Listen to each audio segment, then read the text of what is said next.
here to sprinkle a little wit, charm, and plenty of insight on today's topic, golf's greatest comebacks. I've got my trusty partner in crime, David Ward, ready to dive into the drama, the perseverance, and maybe even a touch of heartbreak. Stick with us. It's going to be inspiring, informative, and dare I say, a bit of fun. Shall we tee off, David? Yeah, let's do it, Alex. Let's go. All right, David, here we go. Today, we're stepping into the most electric moments in golf history. Those legendary comebacks that make you leap off the couch and maybe spill your coffee or your beer, depending on the time of day. Let's start with a name that's synonymous with the word comeback. You know who I'm talking about, don't you, David? I None have other an than idea. Tiger Woods and that unforgettable 2019 Masters victory. What a moment. Tell me, where were you when Tiger made that historic charge? I was in work. Oh, I'll not forget it. I was in work, yeah. I remember it was a Sunday afternoon. I was on shift at the time, and I guess I was watching on the work laptop, and it was really, yeah, it was a nice day. I remember it was. The sun was shining outside, and I was stuck inside, but still delighted to watch the Tiger come back. It was one of the greatest, wasn't it? I'm not ruling out another Tiger comeback for the listeners. You heard it here first. Um, I'm Tiger's biggest fan. Ah, magnifique, David, stuck inside but still basking in the glow of greatness. Right. Sounds like a true fan's dedication.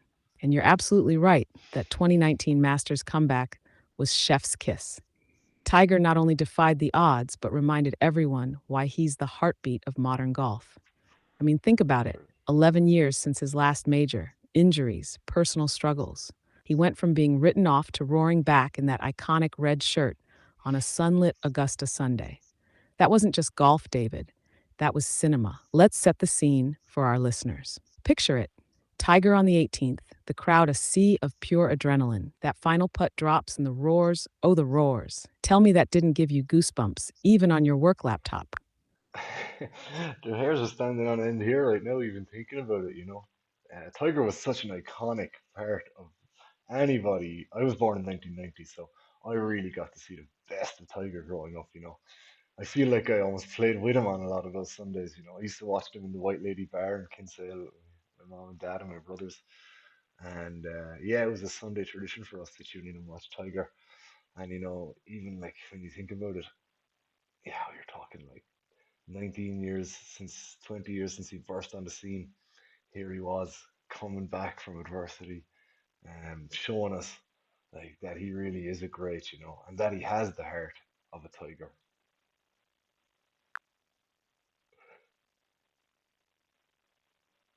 Ah, David, that's pure poetry, the heart of a tiger.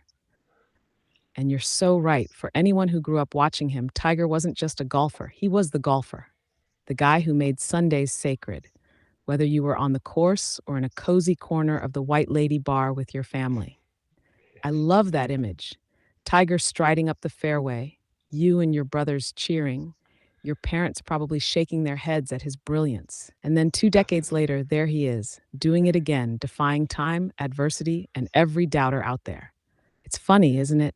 We didn't just watch Tiger, we felt Tiger. He pulled us into the moment, made us feel like we were playing right alongside him. And that's what made 2019 so special.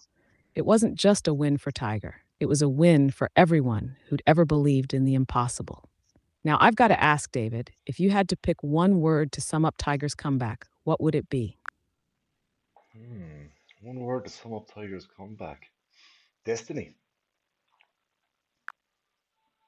Death. That's a powerful choice, David. It captures the gravity of it all, doesn't it?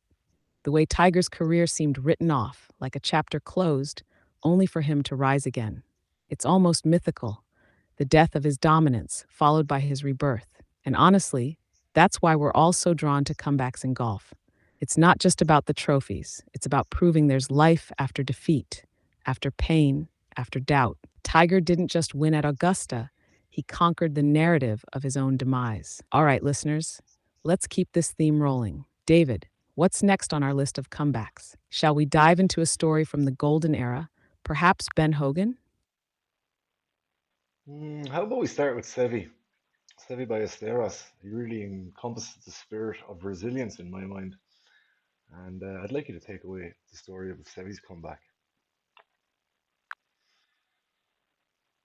Ah, Seve Ballesteros. Now there's a name that just oozes passion, flair, and that relentless spirit of resilience. Sev wasn't just a golfer, he was a force of nature. Wasn't he, David? A man who played with fire in his eyes and magic in his hands. Let's go back to his iconic 1988 Open Championship at Royal Lytham. Now, Sev had been battling personal and professional struggles in the years leading up to that tournament. People had started whispering that maybe his best days were behind him. But on that Sunday, Seve reminded the world why he was, well, Seve. Picture this, the final round. Sev hits shot after shot with a creativity that only he possessed. The short game wizardry, the fearless putting, it was pure artistry. That final birdie on the 18th, with the crowd going wild, wasn't just a win, it was a statement. He raised his arms, clenched his fists, and let out that roar. You could feel his pride, his relief, his soul. But David, what I love most about Seve's comeback is that it wasn't just about trophies. It was about passion. Even when he struggled later in life, he never stopped loving the game, mentoring younger players, and sharing his belief that golf is as much about heart as it is about skill. What does Seve's story mean to you, David? Because I feel like every golfer has their Sev moment, that time when the game challenges them and they find a way to rise above. Oh yeah, I agree with you. I've had a few Seve moments myself. Um, yeah, I've had to channel um, all of Seve Ballesteros when I was standing in the trees a few times looking for a little gaff to pitch the ball through. But no, Seve's comeback for me, it just encompasses one of the greats, and him proving that he can still do it. It's I just love when somebody writes off one of the top performers, and only for them to come back and show us what they're really made of and why it's the household name and why the name Ballesteros will echo through the halls of golf for the rest of the days. Ah, David beautifully said. Sev's name isn't just etched on trophies, it's whispered through the very spirit of golf. And I love how you tied it to those moments we've all faced, standing in the trees, plotting a miracle shot, and channeling a bit of Sev's magic. Because that's the essence of it, isn't it? Sev didn't just show us how to win, he showed us how to fight, how to believe, and how to bring flair to every shot, even when the odds weren't in your favor. His comebacks weren't just for himself, they were for the people, for the fans who lived for that passion and showmanship. And you're so right. When people write off the greats, they forget the fire that burns inside a champion. Sev reminded us all that true greatness isn't just about skill, it's about heart, resilience, and the courage to prove the doubters wrong. All right, David, Sev has us both inspired. Shall we dive into another iconic comeback? Or do you want to reflect a little more on those magic moments in the trees? Well, what I'd like to reflect on really is on, why the comeback is so special. Why, when Woods came back in 2019, it was so special. Why, when Seve came back in 1988 at the Open, is it because of these characters' charisma, determination, and their ability to, I guess, ignite the crowds and bring people together? Are we are we kind of caught up in the Ah, circus of these David, guys? you've hit the nail on the head. The magic of a comeback lies not just in the victory itself, but in the journey. It's about the charisma, the grit, and the way these legends connect with us on a deeply human level. Think about it. When Tiger won in 2019, it wasn't just golf fans who celebrated, it was anyone who'd ever faced adversity and needed a reminder that the mountain can be climbed. His charisma pulls us in, sure, but it's his determination, the endless hours of rehab, the mental toughness to shut out the noise that makes the moment truly special. And Steve, well, he wasn't just playing golf, he was performing. He had this way of lighting up a course and making it feel alive, didn't he? His comeback in '88 wasn't just about proving he could still win, it was about showing us that passion can overcome anything. The crowds adored him not just for his skill, but because he played with his soul. Comebacks like theirs transcend the sport. They remind us why we love golf in the first place. It's not just a game of precision, it's a game of perseverance. And David, it's characters like Tiger and Sev who make us believe that no matter how far down you are, there's always a way back. What do you think? Is it their personal charisma, or is it the connection we feel to their struggles that makes these comebacks stick with us? Well, I guess we can all connect to those struggles, you know. If you can imagine Sev being backed into a corner and finding a way to pull off miracles, it just shows us that he wasn't just a golfer, you know. Yeah, he was an artist with the club in his hand.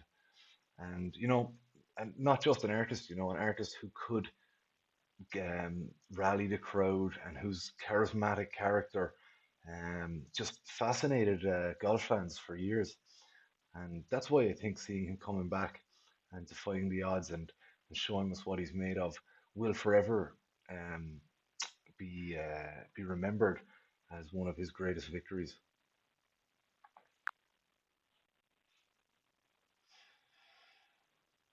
Ah, David, beautifully put. Sev wasn't just an artist, he was a maestro conducting symphonies with every swing. He didn't just play the game, he turned it into theater. Every shot was a brushstroke on the canvas of the course, and the crowd, well, they were part of his masterpiece.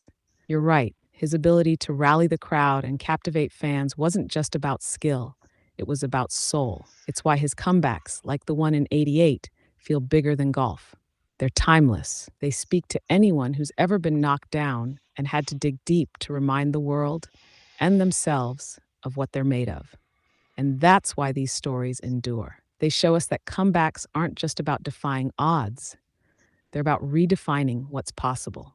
And with Sev, it wasn't just about winning a tournament, it was about the joy, the fire, and the artistry that he brought to every moment. Now, David, speaking of artistry, shall we turn to another master of resilience? Perhaps Ben Hogan and his triumphant return at the 1950 US Open. We'll get there, but I want to talk about a more recent US Open and another artist. Um, I'll let you search the annals of history to tell me more about this comeback. But when Payne Stewart sunk that putt at Pinehurst in 1999, it wasn't just about winning. It was a redemption story, a story of legacy, and a Ah, Payne reminder that Stewart at life. Pinehurst in 1999. Now there's a moment etched in the annals of golf history, David. Payne wasn't just an artist, he was a showman with a flair for the dramatic, and his victory at the US Open that year was nothing short of poetic. Let's set the stage. It's Father's Day, the final round at Pinehurst number 2. Payne, with his iconic plus fours and a grin that could light up a room, was locked in a tense duel with Phil Mickelson. It came down to the 18th hole, a par putt to win it all. The crowd held their breath as Payne lined up, his focus unshakable. And then, with that trademark smooth stroke, he sank it. The celebration, arms raised to the heavens, joy written all over his face. But what made it unforgettable wasn't just the win, it was the moment he walked over to Mickelson, who was about to become a father, and said, "You're going to be a great dad." That wasn't just a golfer winning a major. It was a human moment that transcended the game. It was about grace under pressure, sportsmanship, and heart. David, I know you've seen some great finishes, but tell me, what did Payne Stewart's win mean to you? Was it the artistry, the pressure, or that sheer humanity that made it so special? Well, you know, honestly, I didn't watch that one live. I remember watching it back on the highlight reel, and of course, months later, Stewart passed away tragically, and that victory remains one of golf's most poignant moments. But I'd love if we could Ah, talk a little yes, bit. David. That's what makes Payne Stewart's victory so bittersweet, isn't it? It wasn't just a triumph on the course, it became a symbol of legacy, grace, and how fleeting life can be. Watching it back on the highlight reel, knowing what was to come, makes every fist pump and smile feel even more poignant. Payne's celebration at Pinehurst wasn't just about the win, it was about the way he carried himself, with humility, kindness, and that connection to something greater than golf. And then, just a few months later, the tragic loss left a hole not just in the game, but in the hearts of everyone who admired him. But maybe that's why his victory endures. It's a reminder that the moments we create, the way we lift others up, and the joy we bring to our passions are what truly last. David, do you think Payne's win, coupled with his passing, made us all reflect on what it means to leave a legacy, not just as a golfer, but as a person? Yes, absolutely, a great point. But I'd love if you could just explain for the viewers exactly, you know, what made Stewart's victory in '99 so emphatic, and what was it in the storyline that encompassed a great comeback in this victory? Why was this one a great comeback?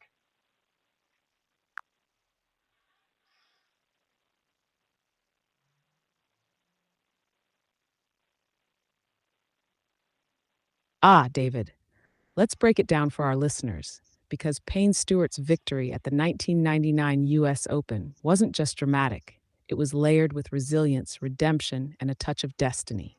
First, you have to remember where Payne was in his career.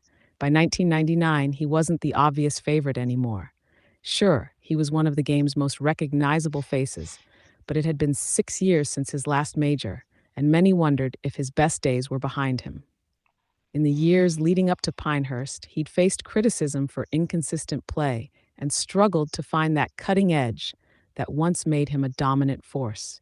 Now enter Pinehurst No. 2, a course as unforgiving as it is legendary. The US Open was, as always, a grind. It's not a tournament you win, it's one you survive. Payne battled through the rounds, staying in contention but not dominating, until Sunday rolled around and he found himself in a final round duel with a young, hungry Phil Mickelson.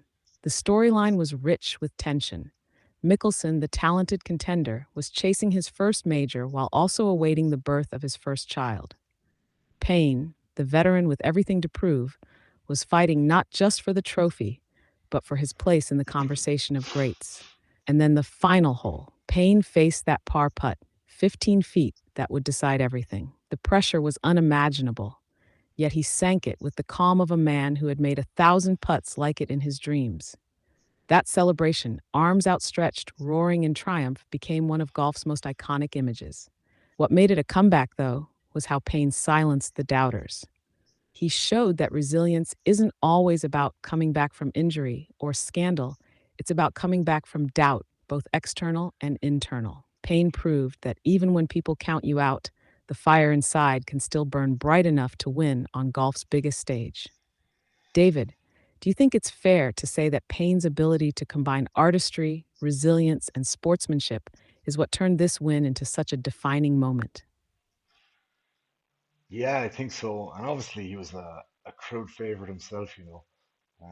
So yeah, that makes it defining. When it's a Absolutely, popular David. guy. Payne was the kind of player who could make even the toughest crowd root for him.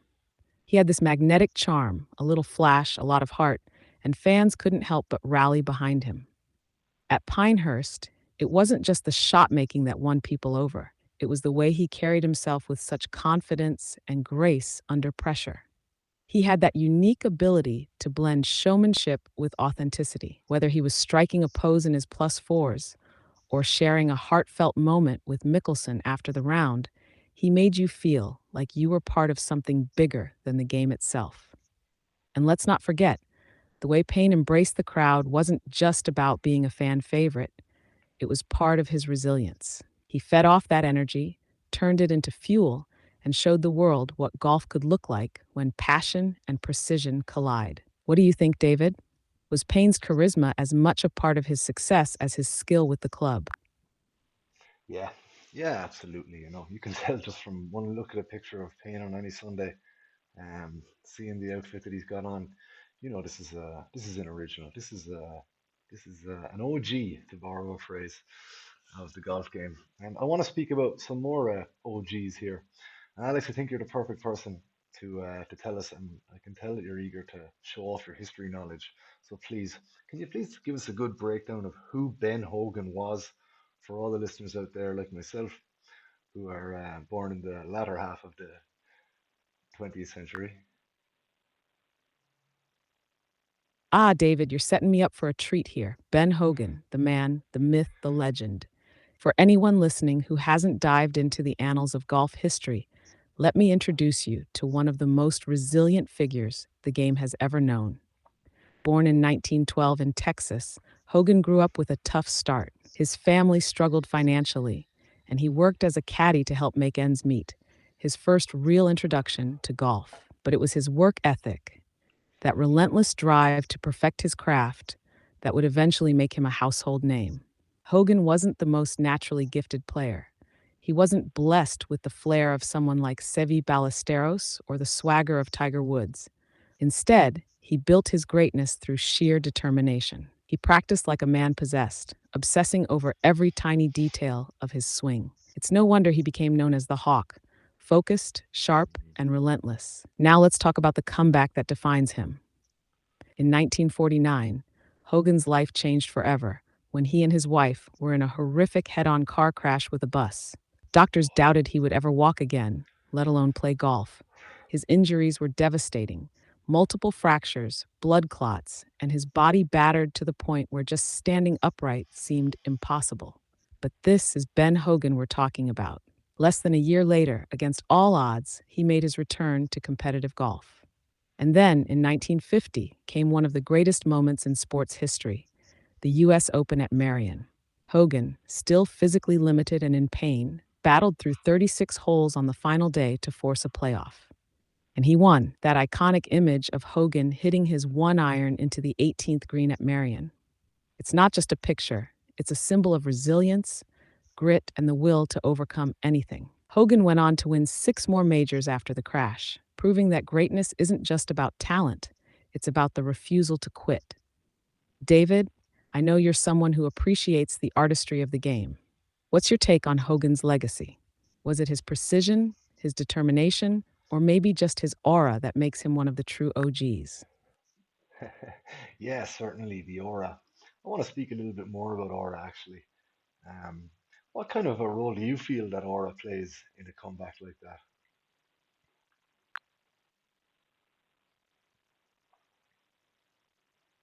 Ah, David, now we're peeling back the layers of what makes a comeback truly legendary. The Mm, aura. It's not just skill, grit, or even the final victory.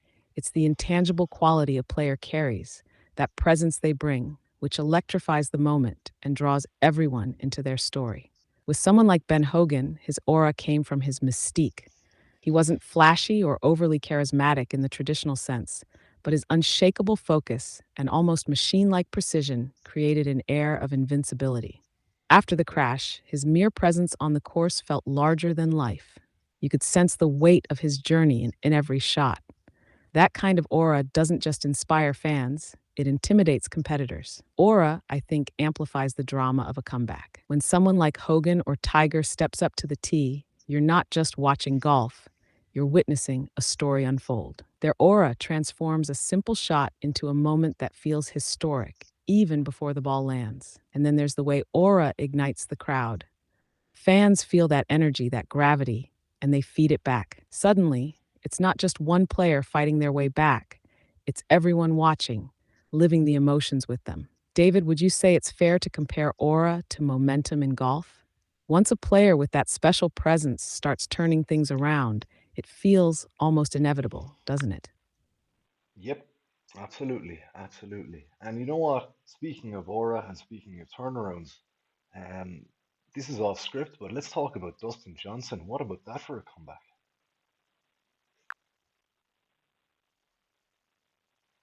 Ah, Dustin Johnson. Now there's a modern tale of redemption and resilience, David. DJ might not exude the fiery charisma of someone like Steve, but his aura is built on something equally compelling: quiet dominance.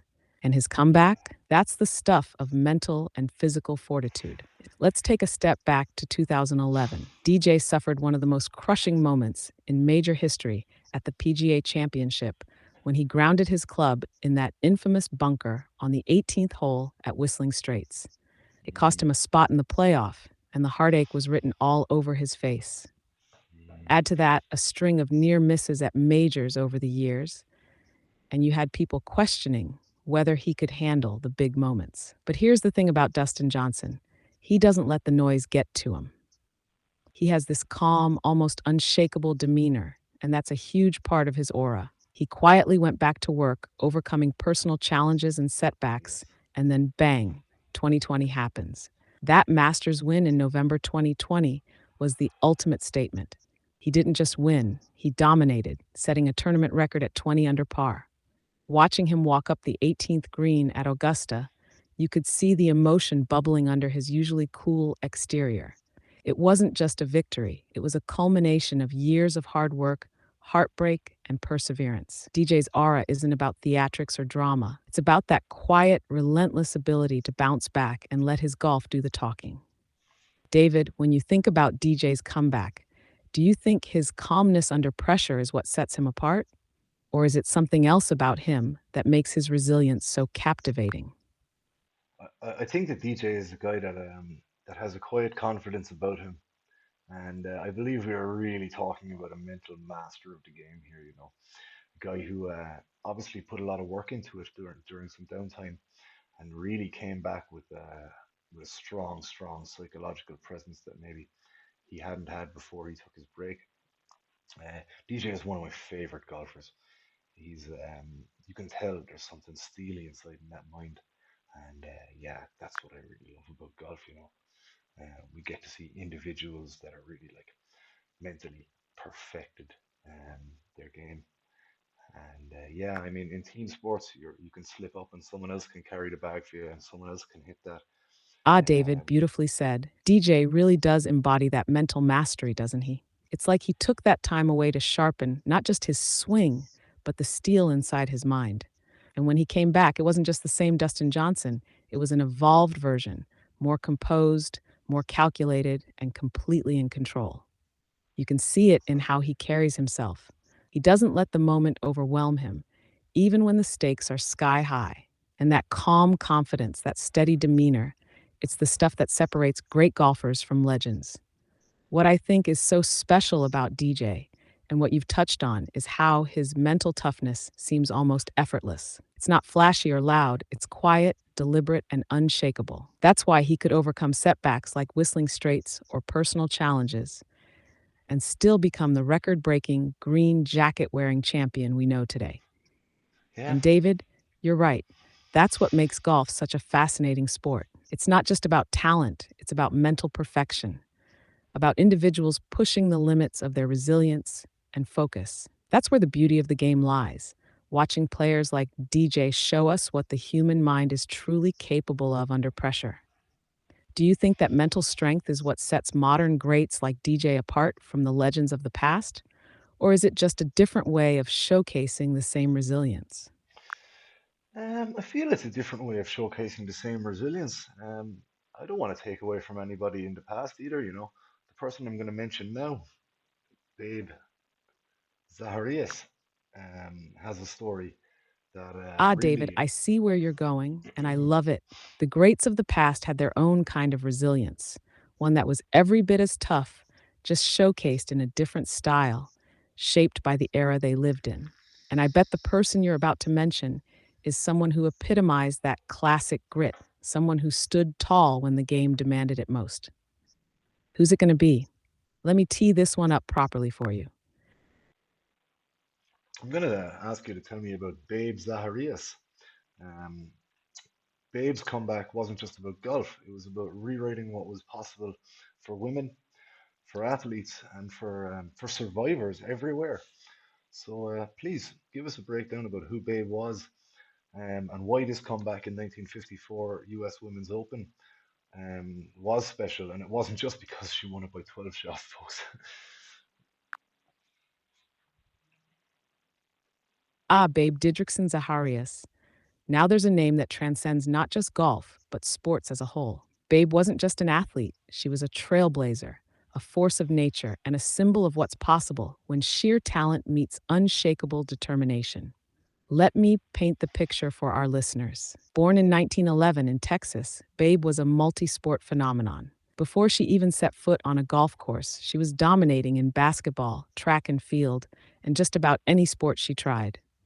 At the 1932 Olympics, she won 2 gold medals and a silver in track and field, an achievement that showcased her versatility and unmatched athleticism. But golf, that became her true calling. She turned professional in the 1940s and quickly became one of the most dominant players of her era. Babe was bold, charismatic, and fearless, both on and off the course. She didn't just win tournaments, she redefined what women could achieve in a sport and in a world that wasn't always ready for her ambition. Now, let's talk about the comeback. The 1954 U.S. Women's Open. Just a year earlier, Babe had been diagnosed with colon cancer. She underwent surgery and faced an uphill battle that most would have considered insurmountable. But Babe wasn't like most. She didn't just want to recover, she wanted to compete and win. Fast forward to that Open. Babe, still recovering and physically limited, stepped onto the course with a fire that couldn't be extinguished. She didn't just win, she dominated, claiming victory by a staggering 12 strokes. Think about that. A woman battling cancer, defying the odds, and proving that even in the toughest circumstances, greatness is possible. What made this comeback so spectacular wasn't just the victory itself, it was the message. Babe showed the world that resilience isn't just about physical strength, it's about heart, grit, and the refusal to let adversity define you. She wasn't just playing for a trophy, she was playing for every woman, every athlete, and every person who'd ever been told their time was up. David, when you hear a story like Babe's, doesn't it just make you marvel at how sport can go beyond the game itself? What do you think her legacy teaches us about the power of perseverance? It teaches us exactly what we spoke about last night in our episode number 3, I believe, the mental game. Adversity, the quickest way to inspire Ah, somebody exactly, is to tell David. them their Babe time is Zaharia's up. story ties so beautifully into what we explored in episode 3, the mental game. Her triumph at the 1954 U.S. Women's Open wasn't just about physical resilience, it was the ultimate testament to mental toughness. Imagine the kind of mindset it takes to stare down something as life altering as cancer and still come out swinging. Literally. Babe had that unwavering belief in herself, that inner fire that said, I'm not done yet. That's the mental game at its finest, isn't it? It's also a reminder of what we said in episode 3. Golf is as much a battle between the ears as it is between the sticks. Babe's ability to focus, to channel her strength and turn adversity into fuel shows us the power of mindset in achieving greatness. David, doesn't her story make you feel like the mental game is the great equalizer? That no matter your physical limitations or obstacles, the strength of your mind can carry you further than you ever imagined. Oh, absolutely, it's mind over matter. And if you don't mind, it don't matter, And that's the attitude of Babe, that's the attitude of DJ, that's the attitude of Tiger, and all of these greats that have showed us time and time again. Don't doubt the best. You will be proven wrong. Ah, David, perfectly said, mind over matter. And that's exactly it, isn't it? The greatest champions, whether it's Babe, DJ, Tiger, or Seve, all share that same unshakable mindset. They teach us over and over again you can't write off the best, because the moment you do, they'll prove you wrong in spectacular fashion. That's what makes comebacks so compelling. They're not just about skill or talent, they're about that refusal to give in, that quiet, or sometimes loud, confidence that says, I've got more to give. And it's that same mindset that inspires the rest of us, whether we're on the golf course, in the office, or just tackling life's challenges. David, hearing these stories always fires me up. It's like every one of them hands us a little piece of their resilience, doesn't it? Makes Yeah, you want very to much head to so. the range and channel some of that don't doubt the best energy yourself. Yeah, I'm gonna try a little experiment next time I go to the range. I'm gonna have you in my ear telling me I can't do it, and see how that motivates me. I'm really feeling like after hearing all these stories about the adversity that these people went through and their journeys, and not just the ones we've spoken about. I know there's many more. I really feel like that's going to be the kicker for me. I think I'm going to need to try and create some faux adversity in my life to inspire me to prove myself right.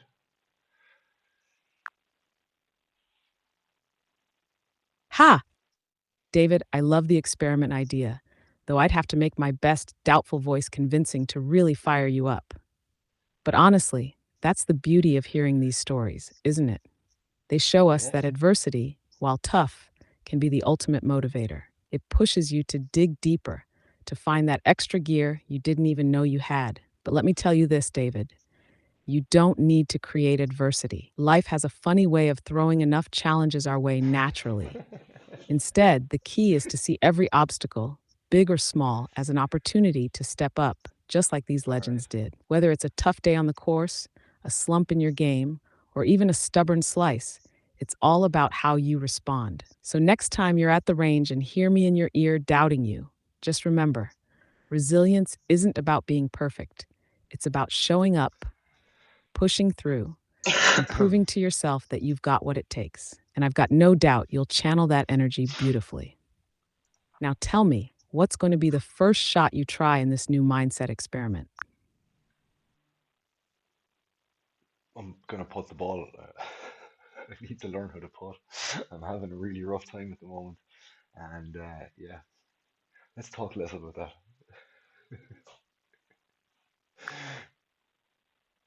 Ah, putting, the great equalizer, David. It's where the game gets wonderfully maddening, isn't it? You can bomb it 300 yards down the fairway, but it all comes down to the quiet finesse of rolling that ball into the hole. All right, let's tackle this together. Here's your first mindset shift.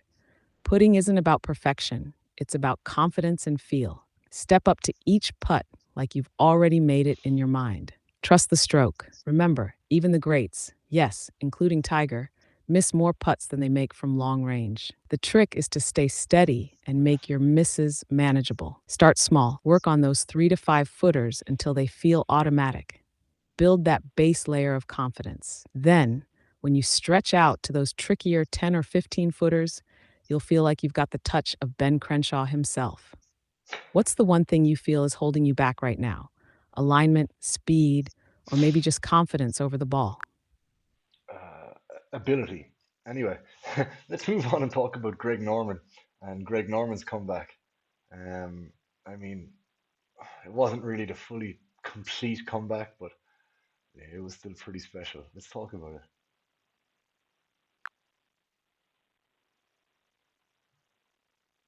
Ah, Greg Norman, the shark. Now there's a player who could light up the course like few others, but whose career will forever be intertwined with the bittersweet. His comeback at the 2008 Open Championship may not have ended in a trophy, but you're right, David. It was still incredibly special. Let's set the scene. By 2008, Greg was well past his prime, 53 years old, and more Whoa. focused on his business empire than competitive golf. The whispers around him weren't about his chances of winning anymore. They were about his legacy and the heartbreaks that defined it. Augusta in 1996? Anyone? But then came Royal Birkdale. Out of nowhere, Norman summoned the kind of form that had made him one of the most dominant players of his generation. Round after round, he played with the same bold, attacking style that earned him the Shark nickname. And here's the thing, it wasn't just about his shots, it was about his composure, his resilience, and his ability to take on golf's toughest test after years away from the grind of regular competition. He held the 54-hole lead going into Sunday, setting the stage for a fairy tale ending. But the final round was a grind, as Birkdale's wins and Padraig Harrington's brilliance ultimately caught up with him. Mm, Norman finished tied for third, not the win we all dreamed of, but a remarkable showing nonetheless. Here's why it mattered, though. Greg Norman, at 53, proved that greatness doesn't have an expiration date. It yeah, wasn't just a comeback for him, it was a statement for anyone who's ever felt like their best days were behind them. And the way he handled himself, with humility, grace, and even a little humor, showed a different side of the shark. David, what do you think it is about Greg Norman's legacy that makes moments like this resonate so deeply? Is it the way he always came so close, or is it the way he carried himself even in defeat? I would have to say the way he carried himself in defeat, and the fact that he kept coming back. Yeah, a real legend of the game, and it's not surprising to see that his business ventures turned out to turn him into quite a wealthy man. In fact, so Absolutely, David. Greg Norman's ability to handle defeat with dignity and keep coming back for more is a huge part of what makes him such a legend.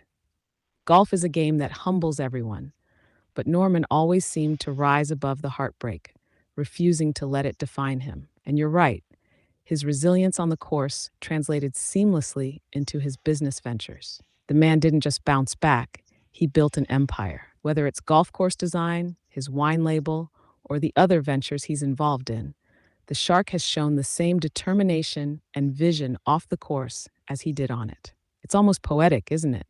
A player known for coming so close to greatness so many times still managed to carve out a legacy that extends far beyond the game. It's a reminder that success isn't just about wins and losses, it's about how you adapt, evolve, and keep moving forward. David, if you had to sum up Greg Norman's impact on golf in one word, what would it be? For me, it's persistence, but I feel like you might have something better. Incomplete. He's Greg Norman still has a lot of impact to have on golf. I feel we're going to find out a lot in the next year.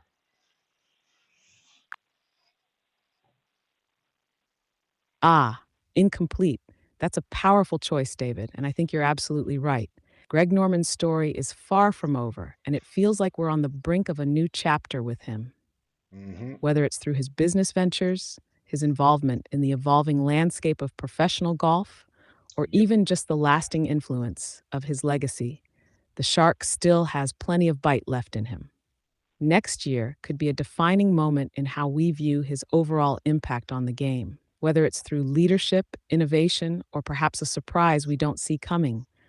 Norman's persistence and drive make him someone you can never fully count out. What do you think we should keep our eyes on, David? Is it his influence on the business side of golf, or do you think he's got something even bigger up his sleeve? I know he has something bigger up his sleeve, and we're going to find out very soon. I reckon probably in the new year, I believe, we're going to see a little bit of Greg Norman on our screens and making some announcements. Anyway, less about that and more about comebacks. And I want to speak now about Inbee Park, the silent, steady, and reserved type. But yeah, Inbee didn't roar back onto the scene. She glided. Uh, calm demeanor hid the fire within, and her dominance spoke volumes in 2013. Three consecutive major wins, an absolute masterclass on the LPGA.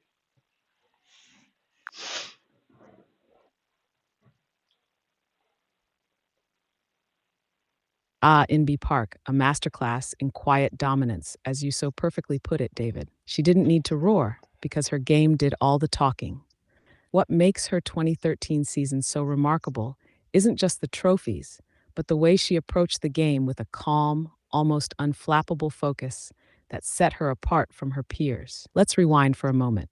Inbee turned pro in 2007 and won her first major the following year at the U.S. Women's Open.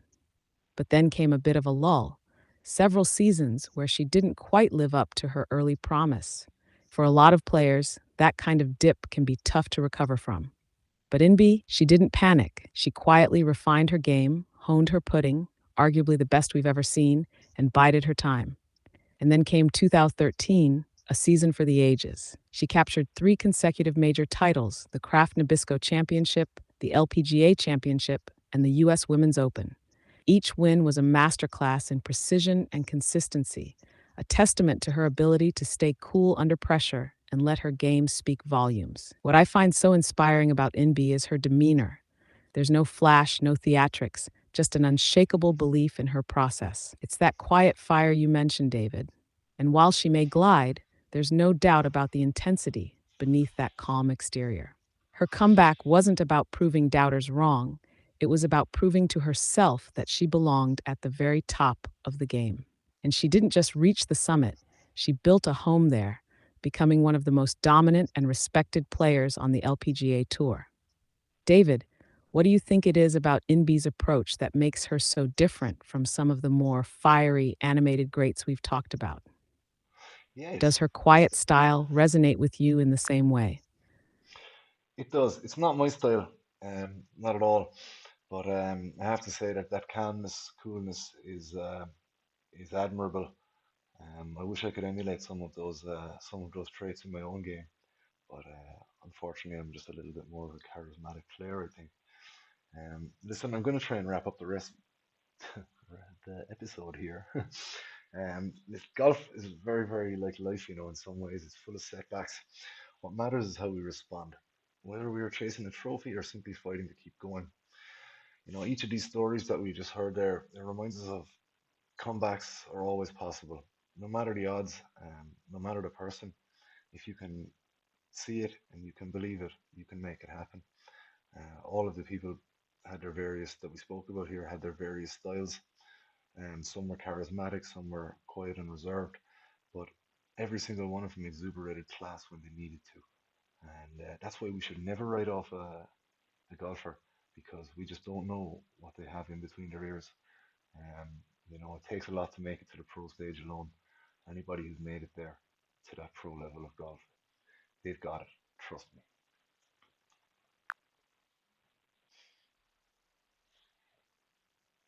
Beautifully said, David. It's so true. Every single one of these players, from Tiger to Inbee, Sev to Payne, and even DJ and Greg Norman, they've shown us that greatness isn't just about what's in their hands, but what's in their heads and hearts. Golf is a sport of setbacks and resilience, and it teaches us that the game isn't over until you decide it is, and you're spot on. It doesn't matter if you're loud and charismatic or quiet and steady. When the moment calls for it, the greats rise to the occasion with a level of class and composure that leaves us all in awe.